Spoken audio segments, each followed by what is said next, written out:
Bonjour et bienvenue sur Web TV Pro. Aujourd'hui, un thème qui m'est aussi particulièrement cher. Comment choisir la meilleure caméra pour sa Web TV?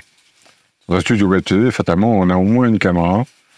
Encore faut-il choisir la bonne. Et si possible, si on en a plusieurs, il faut être, on va dire, très pratique. Donc tout de suite dans ce sujet, hop, comment choisir la meilleure caméra possible? Donc il faut un petit peu les comparer.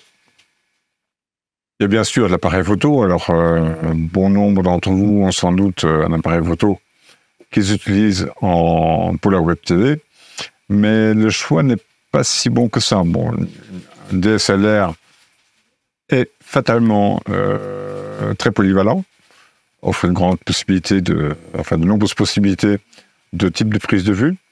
La qualité d'image, rien à dire, elle est quasiment parfaite, avec une belle profondeur de champ qui est ajustable. Et puis, on peut interchanger les objectifs, suivant la situation, évidemment, de chaque tournage. Donc, on a une qualité quasiment cinématographique, je dis bien quasiment. C'est très adaptable. Et la compacité, la plupart des appareils photo, parce que c'est des appareils photo, sont relativement petits. Et puis, c'est très bien aussi pour du tournage à l'extérieur. Cependant, il y a aussi des inconvénients. Il y a un bon nombre de modèles ont une limitation dans la durée d'enregistrement qui s'élève à 29 minutes, je crois. Donc, si on veut faire un enregistrement continu, c'est pas top. Ensuite, il faut aussi prévoir un équipement supplémentaire, c'est-à-dire les micros qu'on va rattacher à l'appareil photo, etc. Donc, tout ça, ça va rendre les choses un peu plus complexes parce que l'appareil photo, il est fait pour réaliser des photos, il fait de la vidéo aussi, mais il est fait pour faire de la photo, donc il va falloir en rajouter quand même. Et puis, moi, de mon expérience, pour pouvoir changer des objectifs, c'est très bien, mais en réalité, dans un studio Web TV, on change très rarement d'objectif. Donc, c'est quelque chose à méditer. Ensuite, il y a les caméscopes professionnels. Alors, eux sont spécifiques, évidemment. C'est spécifique pour des tournages en capture vidéo professionnelle. Ils sont ergonomiquement plutôt adaptés à ce genre d'usage. Et puis, au niveau durée de tournage, il n'y a pas de limite. Enfin, la limite, c'est la batterie, mais si vous rajoutez une prise de courant, un adaptateur secteur, la messe est dite, vous pouvez tourner 8 heures, vous n'y arriverez pas, mais si besoin, vous pouvez tourner pas mal de temps.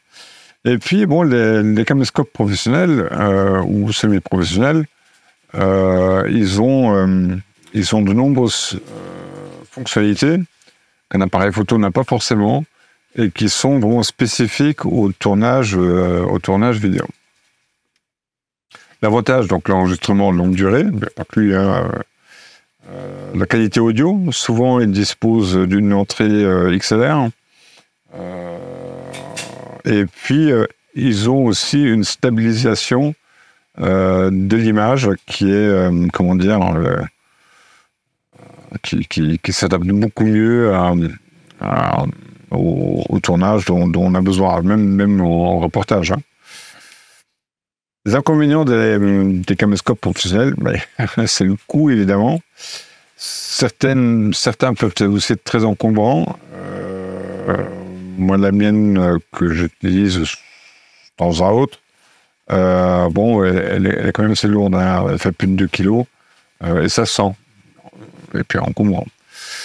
La courbe d'apprentissage, oui, il faut s'habituer un petit peu aux différents menus et possibilités qu'offre un caméscope. Et puis, savoir aussi comment régler la balance des blancs, la focale, la profondeur de champ, tout ça. Donc, il y a une certaine courbe d'apprentissage, mais au bout de quelques tournages, on aura bien compris l'essentiel déjà dont on a besoin souvent. Les webcams, alors ici, je tourne principalement avec une webcam. Il va y avoir la pause pour ceux qui regardent sur les réseaux sociaux. Donc, je vous invite à nous rejoindre sur YouTube avec les liens que je posterai dans les commentaires. Et puis, vous pouvez ainsi découvrir les meilleurs choix de caméras ou de type de caméras qu'on peut avoir. Alors, on revient sur les webcams. Donc, pour vous donner une vague idée, ici, je tourne avec une webcam. C'est extrêmement facile. On branche dans l'ordi et tout va bien. C'est très compact. Ça fonctionne aussi avec le prompteur. Bon, je n'en utilise pas, mais la caméra, la webcam, en l'occurrence, elle est derrière le prompteur. Et ça offre une bonne connectivité essentiellement directement à l'ordinateur. Donc, il faut son ordinateur avec rien à faire. Donc, l'avantage, c'est le coût abordable. La première webcam, vous en trouvez à 50 €. Après, vous pouvez monter à 200, 300, 400 €, suivant la marque, suivant la qualité, etc. C'est une facilité d'utilisation qui est vraiment facile à comprendre. Donc, il n'y a pas de réglage complexe. Et ça intègre parfaitement, évidemment, aussi dans les logiciels de streaming ou dans les logiciels de visioconférence sans aucun problème. Inconvénient, la qualité, elle est quand même limitée, même avec des bonnes webcams. C'est vraiment plutôt fait pour la visioconférence que pour un tournage réel qu'on peut avoir dans un studio. Donc, la qualité d'image, elle est inférieure à ce qu'on peut avoir dans un appareil photo ou dans un caméscope. La flexibilité est réduite parce qu'il faut l'ordinateur, fatalement. Hein. Et puis, les possibilités de réglage ne sont pas toujours évidentes. Là, c'est que j'utilise qui est une OS Bot. Bon, il y a beaucoup de réglages à faire.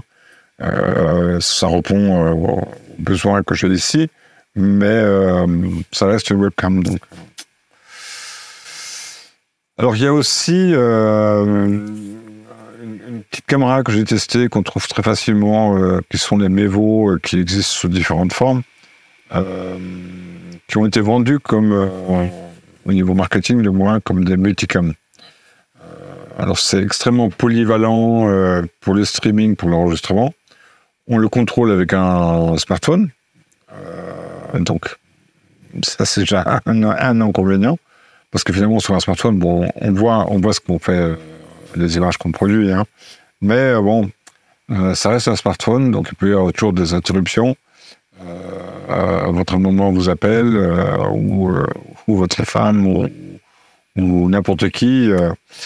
Et du coup, vous perdez un petit peu le contrôle de votre tournage.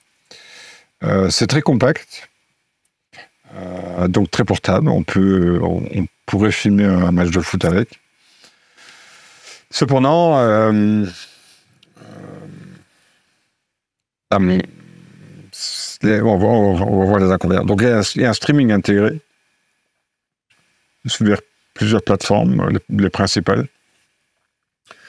On peut simuler, et ça, c'est pas dit dans l'aspect commercial, ça a un effet multicaméra.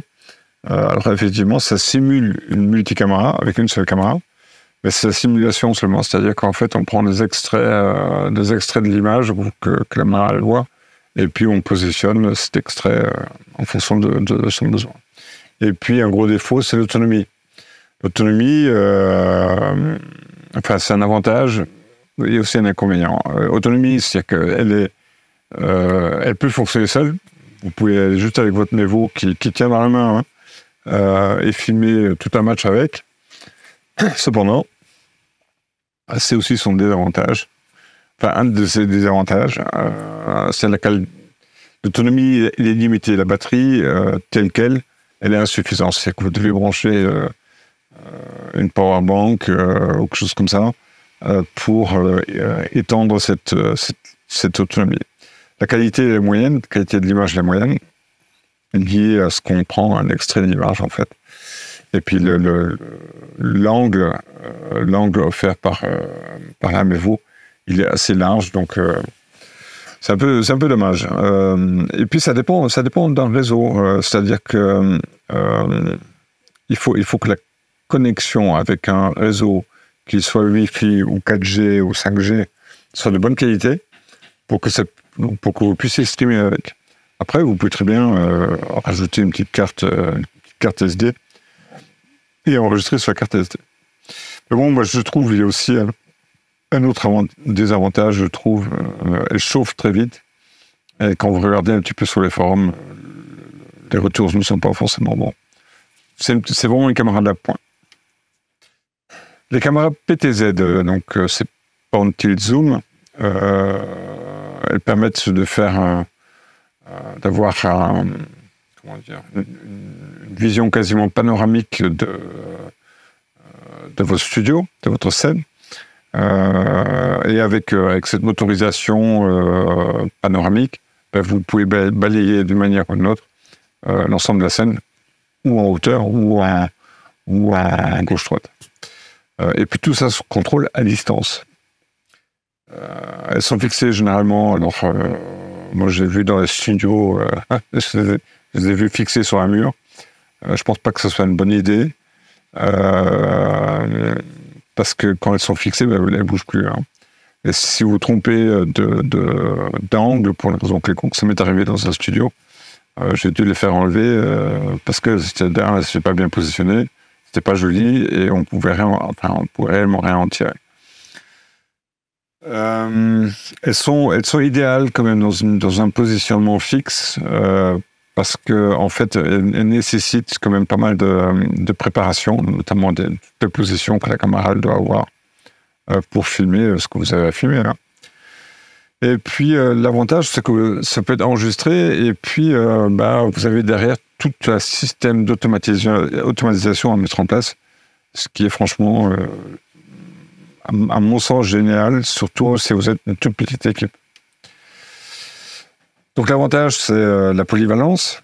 Vous pouvez avoir plusieurs caméras PTZ sur un réseau, et puis du coup, un seul opérateur peut contrôler plusieurs caméras. Elles sont très discrètes, elles ne sont pas intrusives. Hein. On les voit sur certains plateaux de télévision, notamment sur les... comment ça s'appelle, les chaînes d'infos diverses et variées. Vous avez des caméras PTZ, ou dans les studios de débat, vous avez des caméras PTZ. Donc elles sont discrètes, elles ne sont pas intrusives, et puis les mouvements sont très précis. Hein. Vous lui dites de tourner de 3 degrés à droite, elle tourne de 3 degrés à droite dans une vitesse impartie. Vous pouvez impartir. Enfin, tout ça, c'est des considérations à prendre. L'inconvénient, c'est le prix. On est sur des prix, pour les bas de gamme, c'est entre 500 et 1000 euros. Après, vous montez jusqu'à 4-5 000 euros sur un cas. Et puis, dans le haut de gamme, vous en avez, elles sont très vite. Mais, avec toute une technologie derrière, qui nécessite une expertise, il faut surtout s'y habituer parce que en fait, elles ont vraiment beaucoup d'avantages. Et une fois qu'on a pris l'habitude à les manipuler, vous êtes tranquille. Limitation créative, oui, d'une certaine manière, c'est qu'en fait, avec un caméscope, vous êtes beaucoup plus mobile avec un caméscope, vous êtes plus mobile grâce au cadreur, mais en réalité, des vraies limitations, il n'y en a pas. Sauf que la caméra, elle ne peut pas se déplacer dans le studio, sauf si vous la mettez sur un rail ou sur un robot. Et là, vous réduisez encore cette limitation. Le tableau des usages par type de caméra. Alors, les DSLR, donc les appareils photo, on les utilise plutôt en interview, sur des plans serrés ou des contenus créatifs. Les caméscopes pro, c'est plutôt sur des événements, sur des reportages, des documentaires. Et c'est plutôt, c'est vraiment qualitatif. Vous regardez les différentes, ce qu'on voit à la télévision, c'est des caméscopes. Certains sont vraiment très gros, mais ce sont des caméscopes, hein, ils filment en continu. Et c'est vraiment de la belle qualité. Là. Les webcams, c'est plutôt un streaming personnel, la visioconférence, les vlogs. Les Mevo, Plutôt du streaming mobile, petits événements et contenu social. Et puis les PTZ, c'est studio fixe, des conférences, des émissions en direct. Et je pense que le bon, comment dire, le bon mélange de caméras à avoir dans un studio, c'est avoir au moins un caméscope pro et puis une ou deux PTZ pour pouvoir varier les angles et les points de vue. C'est une idée comme ça. Ça peut être plus de PTZ, ça peut être plus de caméscope, ça peut aussi être un DSLR qui se mélange là-dedans. Tout est possible. Je crois que ce qui est important de garder en mémoire, c'est que la partie électronique à l'intérieur, donc le capteur, lui doit être de préférence de même marque et de même type pour avoir, on va dire, des mêmes valeurs initiales au niveau image. C'est une suggestion. On arrive quand même à faire des réglages sur du multimarque plus ou moins efficacement. La configuration multicaméra, le principe de base, c'est avoir une diversité de plans. Et là, la PTZ, elle offre plusieurs plans. Avoir 2 PTZ, c'est très bien, parce que là, du coup, on multiplie vraiment beaucoup. Et puis, on peut préparer les plans en amont. Donc, c'est utiliser différents types de caméras pour varier les angles et les plans. C'est s'assurer, par contre, que les caméras soient toutes synchronisées. Donc, elles soient reliées à un mélangeur pour avoir un montage en direct beaucoup plus fluide.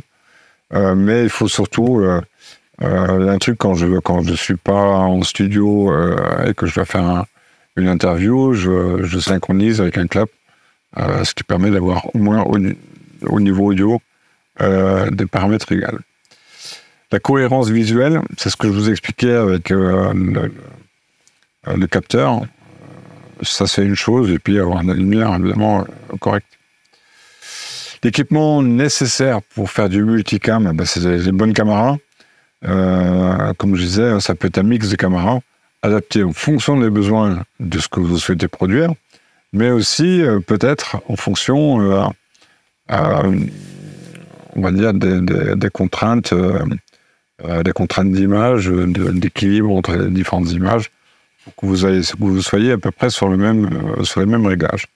Et puis, ces caméras-là, elles sont reliées à un mélangeur vidéo qui, lui, va s'assurer, surtout quand vous faites du direct, à ce que les images elles soient toutes synchro, enfin, se maintiennent synchro, et que vous passiez d'une image, enfin d'une caméra à l'autre, en temps réel, quoi, avec sans perte d'image. Évidemment, il faut des moniteurs pour visualiser les différentes sorties, les différentes sources, et aussi la sortie finale, pour savoir ce que vous envoyez effectivement sur le net ou ailleurs. Le système audio, alors il peut être connecté soit aux caméras ou de préférence à une vraie table de mixage et qui, elle, est reliée au mélangeur. Et là, vous avez une belle production de qualité en multicam. Et ce qui est intéressant, là vous montrez, si vous faites la web TV pour une entreprise, une collectivité, ou même pour vous-même, vous montrez un vrai sens de la télévision. Je peux le faire ici aussi, sauf que je n'ai pas les deux mêmes webcams. Et voilà. Bon, ça, c'est une petite parenthèse. L'optimisation de la configuration multicaméra. Bon, c'est surtout la planification. Parce qu'il faut tester en amont d'une production, il faut tester tous les plans. Les configurer, c'est à configurer les presets pour les avoir à disposition plus rapidement, notamment pour les caméras PTZ. Et puis à s'assurer une bonne coordination entre les opérateurs et les réalisateurs. Alors, vous voyez ça souvent sur les plateaux de télévision, il y a un cadreur avec un casque et puis un micro. Bon, il reçoit en fait les infos de cadrage en temps réel avec les réalisateurs. Bon, c'est un appareil en plus, hein, c'est ce qu'on appelle l'intercom, et c'est quelque chose vraiment indispensable dans une production, surtout avec de multiples personnes, parce que finalement, il faut qu'ils s'entendent tous. Voilà, j'ai fait un petit aperçu des caméras. C'est un vrai sujet que je vais certainement développer, notamment pour les caméras PTZ, parce qu'il y a plein de choses à dire et parce que je les trouve vraiment pratiques. J'espère que ça vous aidera dans vos choix, ou n'hésitez pas en tout cas à commenter en bas de la vidéo vos réflexions sur vos choix de caméras, ou pourquoi vous avez choisi telle caméra et pas une autre. Ça peut être aussi intéressant à partager avec les autres utilisateurs. Voilà, vous trouvez ici en dessous mon site internet, wineblog.fr. J'écris des articles autour de l'audiovisuel et autour de toutes ces sphères. Et puis, vous trouvez aussi d'autres formations, sans doute, sur les sujets qui peuvent vous intéresser. Moi, je vous dis à très vite.